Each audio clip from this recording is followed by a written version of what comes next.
오늘 말씀 같이 나누실 때에 낯선 곳, 낯선 사람들이라는 제목을 가지고 함께 상고하도록 하겠습니다.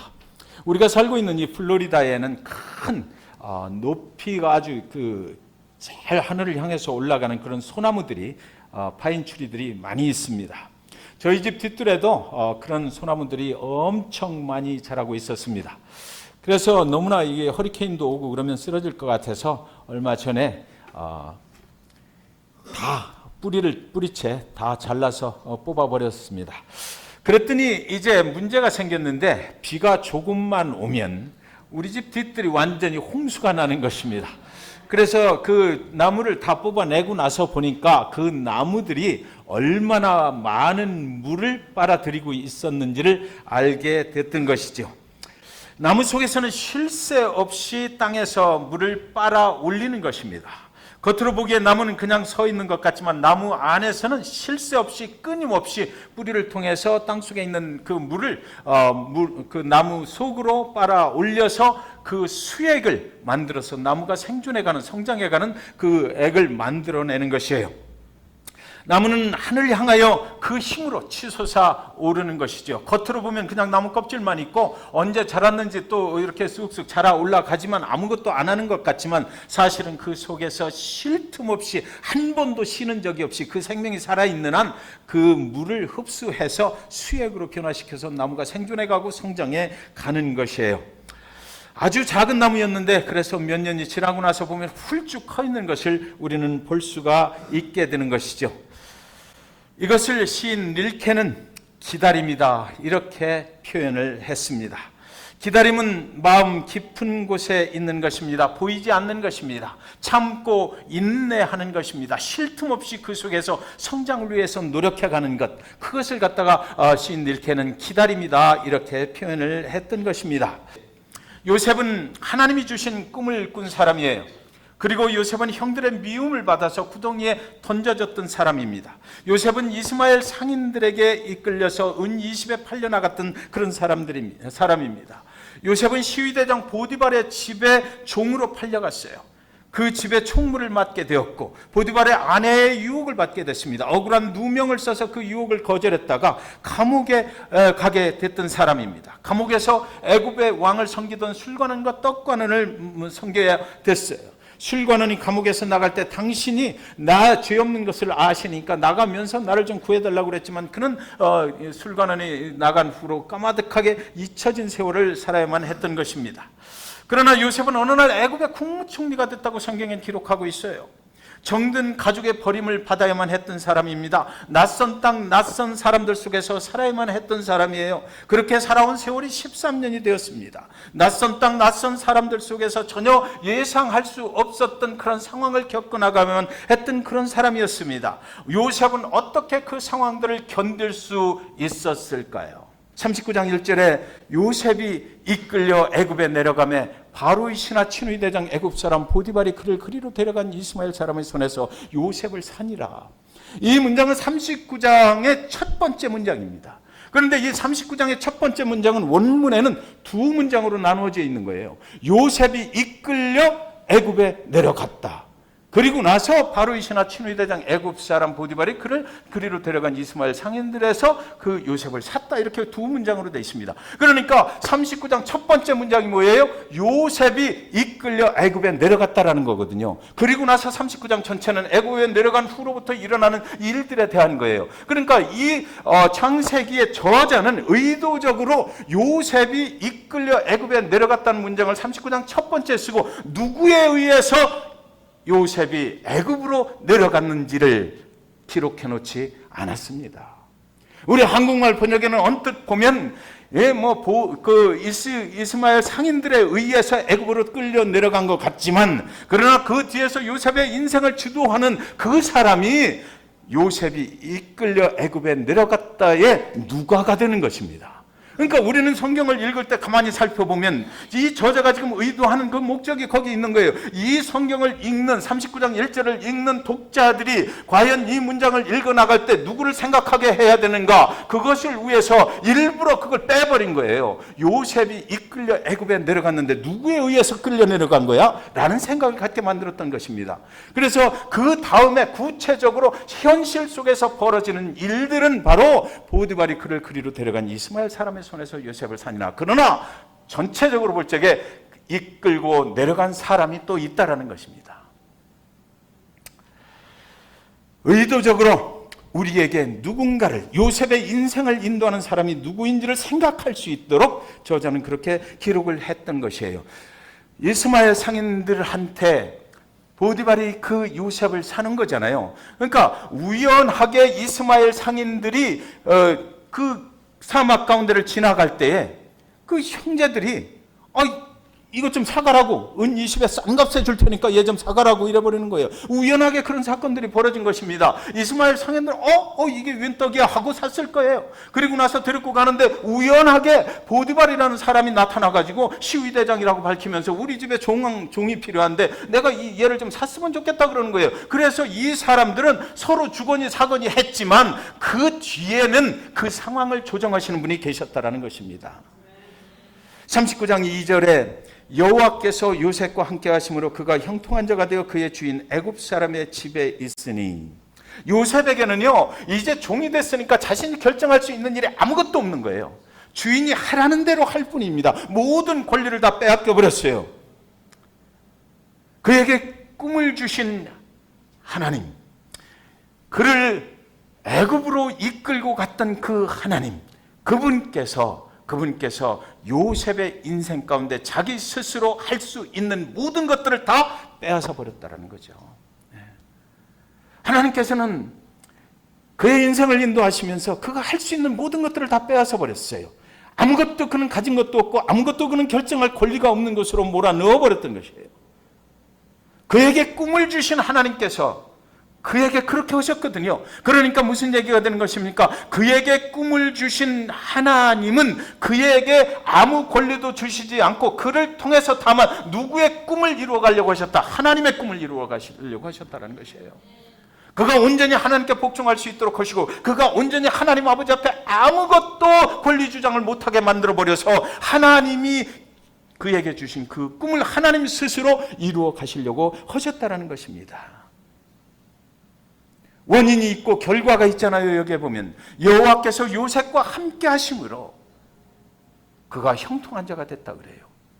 여호와께서 그와 함께 하셨기 때문에 형통한 자가 되어서 그의 주인 애굽 사람의 집에 있다라고 그랬는데요. 하나님이 계획하신 목적지는 여기가 아니잖아요.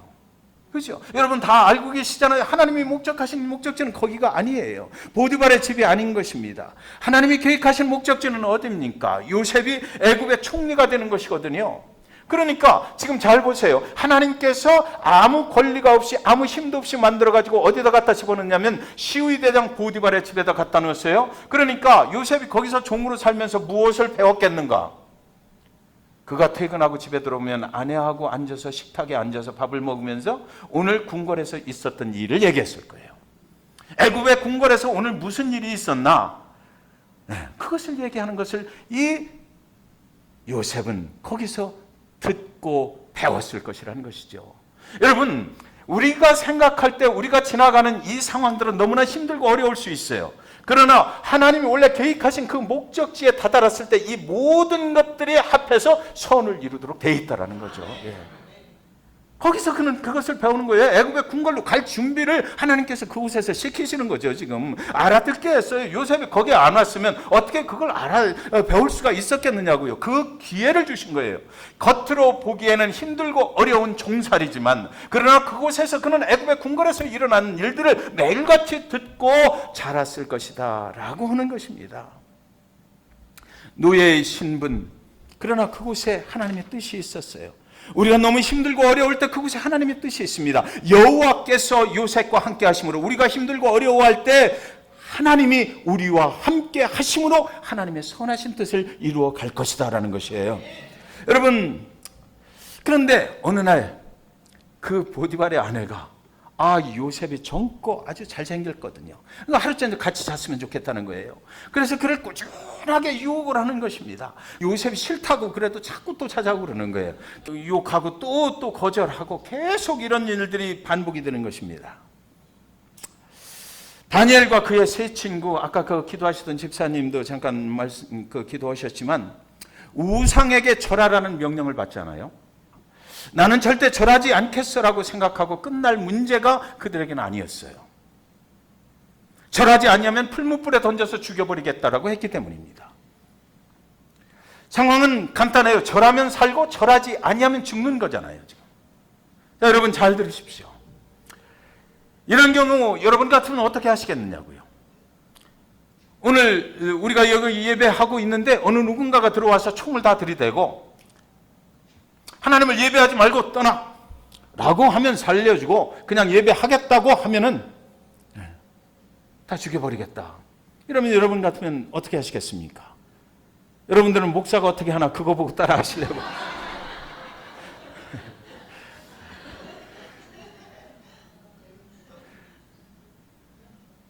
여러분 이북의 이 현실입니다. 이북에 우리가 선교를 하러 들어가려고 그러면 이북에 가서 첫 번째 하는 일이 뭐예요? 김일성 동상 앞에 절하는 것이에요. 그죠? 다니엘과 그 세 친구에게 일어났던 일이 거기서 일어나는 것입니다. 여러분은 어떻게 하십니까? 하나님이 주신 사명을 위하여 일단 마음에 없는 절을 하지 뭐라고 하실 것입니까? 겉으로 절하는 척만 해야지 일단은 하나님의 일을 해야 하니까 라고 그렇게 생각하실 것입니까? 이것을 우리는 뭐라고 얘기하면 자기 합리화라고 말하는 것입니다. 그리고 자기 합리화는 합리적인 거짓말이다라고 말하는 것이에요. 여러분 요셉이 지금 이런 그 환경 속에 있는 거예요. 그 보디발의 아내와 하루 저녁 자주면 그 생각할 때 그렇잖아요. 현실적으로 보면 보디발의 아내가 모든 그 가정의 일을 다스리는 건데 얼마나 편하겠어요. 얼마나 즐거운 생활을 할 수가 있겠어요. 그 여자가 다 보호해 줄 것 아닙니까? 자기 남편을 속이면서 계속해서 그런 일들이 벌어질 것이고 그 요셉은 아주 편하게 그 집에서 살 수도 있었을 거예요. 그런데 여기서 요셉의 결정은 그렇게 하지 않겠다라고 결정해버린 거죠. 왜? 여호와께서 요셉과 함께 하심으로 그렇지 못하게 만들어버린 거예요. 자기 합리화를 시키지 않도록 하나님께서 만들으셨다고. 왜? 하나님은 아셔요. 그의 갈 길이 보디발의 집이 끝이 아니기 때문에. 그런데 가만히 생각해보면 보디발의 아내와 동침하거나 보디발의 아내와 동침하지 않거나 그의 인생은 또 다른 곳으로 옮겨갔어요. 그죠? 하나님이 그를 쥐고 계셔요. 그렇다면 여러분 우리가 세상의 삶을 살아갈 때 하나님 믿고 살아가는데 이런 유혹이 왔을 때 그것과 타협할 것이나 적당히 넘어갈 것이냐 이게 굉장히 우리에게 문제가 되는 것 아닙니까? 현실적인 믿음의 문제거든요. 신앙인들이 오늘날 살아가는 문제예요. 그 문제 속에서 우리가 결정할 때 어떻게 결정해야 된다? 하나님 중심으로 해야 된다는 거죠. 하나님이 이것을 원하시는 것이면 하는 거예요. 그러나 하나님이 원하시지 않는 것이면 안 해야 되는 것입니다. 그래야 하나님이 원하시는 곳으로 우리가 갈 수 있는 거거든요. 성공적인 삶을 살고 하나님의 축복을 받는다는 것은 이 순간순간의 유혹을 어떻게 결정하고 어떻게 선택하느냐에 따라서 결정된단 말입니다. 하나님이 가다가 중간에 사람을 바꿔버릴 수도 있잖아요. 하나님께서 원래 목적하신 곳에 이르기까지 우리는 그것을 순간순간 선택을 해야 되는 것이죠. 내가 오늘 이것과 타협하면서 살아갈 것인가?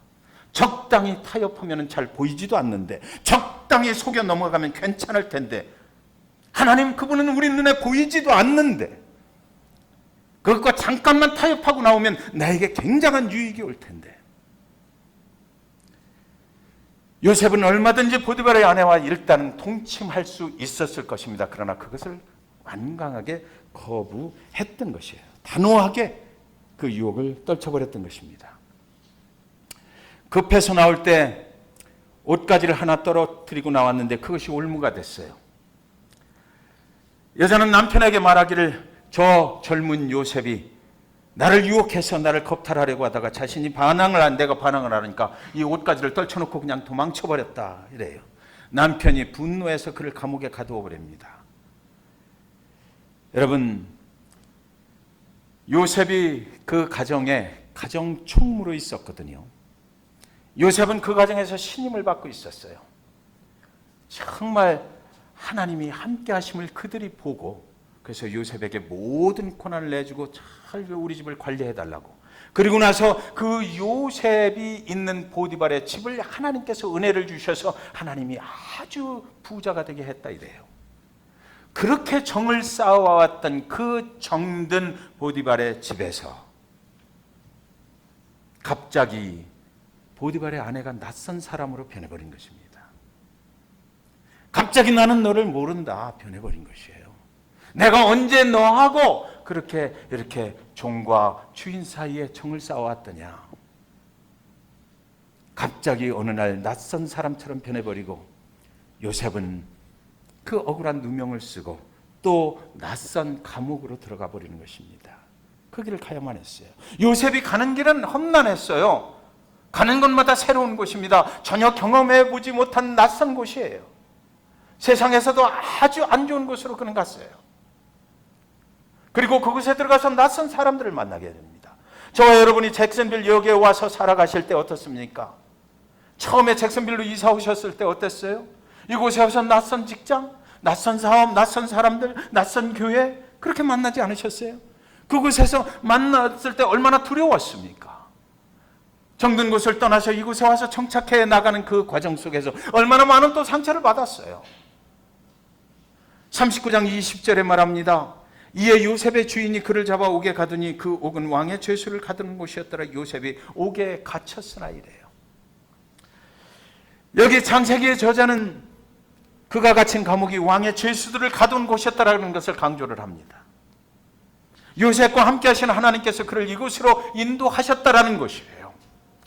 보디발의 집에서 매일같이 들었던 애굽의 궁궐에서 일어나는 일들, 왕이 어떻게 했다는 얘기들을 다 듣고 이 감옥으로 들어왔는데, 감옥은 세상 속에서 가장 낮은 곳이고 가장 힘든 곳이지만 그곳 속에서 그를 만나게 여호와 하나님께서 그를 거기로 인도하셔서 그가 만난 사람은 감옥이라는 장소였지만 그곳에서 왕을 보필하고 있는 장관 둘을 만나게 됐다는 것이죠. 왕과 매일같이 앉아서 같이 정사를 논의하는 술관원과 떡관원을 만나게 됐다는 것이에요. 그래서 그곳에서 하나님이 인도하신 그곳에 가보니까 그 낯선 사람들을 통해서 그는 더욱더 애굽의 궁궐에서 어떤 일이 일어나고 있고 이 애굽이라는 나라가 어디로 가는지를 더 자세히 배울 수 있는 계기가 됐다는 것이에요. 여기 낯선 감옥에서 요셉은 또 어떤 낯선 사람들을 만나게 될까 두려움으로 거기 갔겠죠. 그런데 20절의 끝에 요셉이 옥에 갇혔으나라고 되어 있잖아요. 이 상황에 요셉의 인생의 끝이 아니라는 것입니다. 감옥에 들어갔다라고 그래서 그 요셉의 인생이 거기서 끝난 게 아니다라고 말하고 있는 것이에요. 39장 21절 23절을 보시면요, 여호와께서 요셉과 함께 하시고 그에게 인자를 더하사 간수장에게 은혜를 받게 하시매 간수장이 옥중 죄수를 다 요셉의 손에 맡김으로 그 집안 사물을 요셉이 처리하고 간수장은 그의 손에 맡긴 것을 무엇이든지 살펴보지 아니하였으니 이는 여호와께서 요셉과 함께 하심이라. 여호와께서 그를 범사에 형통하게 하셨더라. 아멘. 아멘. 보디발에게 은혜를 주셔서 가정 총무가 되게 하시더니 이 감옥에 또 들어가니까 여호와께서 누구에게 은혜를 줘요? 간수장에게 은혜가 줘서 감옥 총무가 되게 하시는 거예요. 가정 총무가 되게 하시더니, 감옥의 총무가 되게 하시더니 애굽의 총리가 되게 하시는 하나님의 작전이, 거기에 하나님의 공식이 들어있는 것입니다. 여호와께서 요셉과 함께 하심이라. 여호와께서 그를 범사에 형통하게 하셨더라. 감옥에서 뭐가 그렇게 형통하겠어요? 요셉은 사실은 하나님이 형통한 거지. 지금 하나님의 뜻대로 되니까 하나님은 정말 형통하네, 하나님 나 좋아 죽겠어 이러지. 요셉은 사실 거기 형통할 게 없어요. 요셉의 인생을 인도하시는 여호와 하나님의 공식이 저기 들어있는 것입니다. 여호와께서 감옥의 간수장에게 깊은 은혜를 베푸셔서 모든 것을 네가 다 알아서 해라 그런 거예요. 그러니까 술관원과 떡관원을 만나서 매일같이 얘기할 수 있었을 거예요. 애굽의 궁궐에서는 뭐 해요? 당신들은 어떻게 여기 들어왔어요? 그 바로라는 사람이 어떤 사람이에요? 애굽의 문제가 뭐예요? 그들이 다 얘기했을 거예요. 그가 감독이니까. 총으로 있으니까 그에게 잘 보여야 됐을 거 아닙니까? 그런데 오늘 여기서 잘 보시기 바랍니다. 요셉이 굉장히 억울할 텐데 하나님은 그 요셉의 억울함을 풀어주시려고 이 보디발의 집으로 다시 들어가서 억울함을 풀 수 있는 기회를 주신 것이 아니고요. 감옥에 집어넣어서 왕을 섬기는 술관원과 떡관을 만나서 어떻게 애굽의 궁궐이 움직이는지 정치학 박사 코스를 밝혀하셨다는 것이에요. 보복하려고 권리를 주어지는 것이 아니라 애굽의 국무총리가 됐을 때 보디발을 보복하려고 그를 그런 곳으로 인도하신 것이 아니라 하나님이 인도하시는 것은 나중에 나오잖아요. 만민의 백성을 구원하시려고. 그 지금 코스를 지금 밟게 하셨다는 것이에요. 감옥에서 만난 술관원과 떡관원은 요셉의 정치학 교수가 되어서 맨날 가르쳤을 거예요. 밖에서는 이런 일들이 일어나고 있다. 우리 애굽의 문제가 뭐다라는 거죠. 사랑하는 여러분, 오늘 저는 본문을 정리하면서 요셉이 지난 13년 동안 가장 힘들었던 시간이 언제였을까 생각해 보게 됐어요. 그가 이렇게 고난의 길을 갔을 때, 여러 가지 일들을 만나게 될 때 그 사건 속에서 가장 힘들었던 시간은 어떤 시간들이었을까?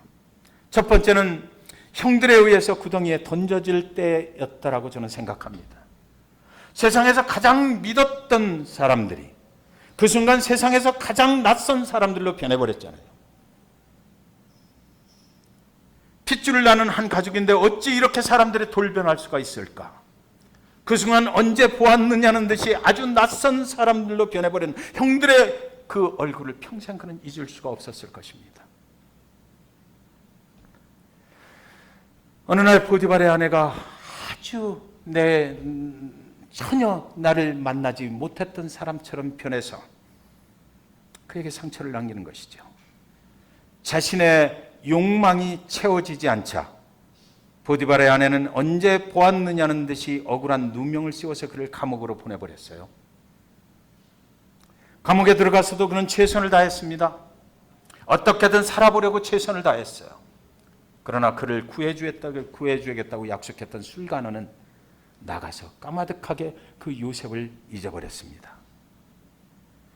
저는 요셉이 가장 어려웠던 순간들은 처음 낯선 땅에서 낯선 사람들을 만나던 순간들이 아니고요. 믿었던 사람이 어느 순간 아주 낯선 사람처럼 변해버릴 때였을 것이라고 저는 생각이 들었습니다. 저는 오늘 이 요셉의 이야기를 통해서 제 자신의 모습을 한번 돌아보게 됐어요. 잭슨빌이라는 이 낯선 곳에 와서 낯선 사람들을 만나서 잭슨빌 중앙교회를 시작하고 지금까지 돌아보니까 그것은 모두 하나님이 이끄신 자국만 남았습니다. 하나님께서 꿈을 주셨고 하나님이 시작하셨고 때로 힘들고 어려운 관계의 그 무너짐 속에서도 견딜 수 있는 힘을 주신 분은 하나님이셨어요. 오늘도 나의 길을 인도하시는 분은 하나님이신 것 분명합니다.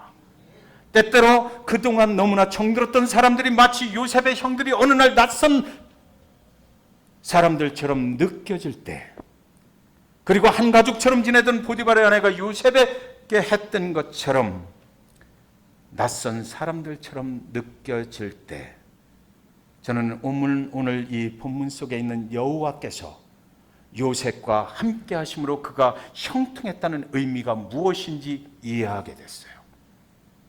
여호와께서 요셉과 함께해서 그의 삶이 형통했다는 의미는요, 하나님의 위로가 그와 함께했다는 이야기입니다. 하나님께서 그에게 견딜 수 있는 힘을 주셨다는 말이에요. 그의 삶이 좋아졌다는 것이 아니에요. 그에게 꿈을 주신 하나님이 그를 품어주셨다는 것이고 보듬어 주셨다는 것이고 괜찮다라고 말씀해 주셨고 다시 일어설 수 있다고 말씀하셨고 나와 함께 가면 된다라고 말씀하셨다는 것입니다. 견딜 수 있는 위로를 주셨다는 것입니다. 그리고 그 순간들을 통해서 나를 위해 죽으신 예수가 당하신 그 비웃음과 거절당하심과 십자가의 죽으심을 기억하라고 하시는 것이에요.